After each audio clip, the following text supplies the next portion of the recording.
Hey, welcome to Tutorial Lore. This video explains the Thumbtack app and whether it's worth using. Quick disclaimer.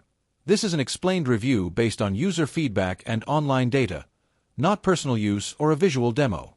Thumbtack is a local services marketplace app that connects users with professionals for a wide range of needs, from home repairs, cleaning, and landscaping to event planning, tutoring, and wellness services. The app allows you to search for pros in your area, request free quotes, compare prices, read verified customer reviews, and message providers directly before booking. Its smart filters help narrow results by location, availability, budget, and ratings.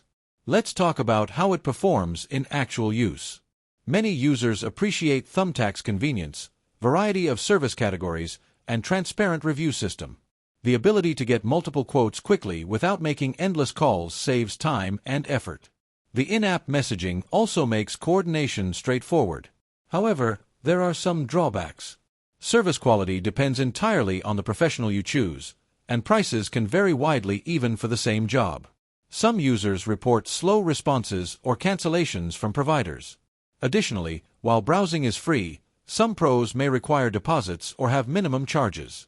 If you're finding this helpful so far, hit that like button. It really supports the channel. In summary, the Thumbtack app may be worth using if you want a simple way to connect with vetted local professionals for almost any service. It excels in convenience, choice, and transparency. However, since pricing and reliability vary by provider, it's best to compare options and read reviews carefully before booking. This is not a commercial or paid promotion, but an informational video. For inquiries, contact the email address stated in the description.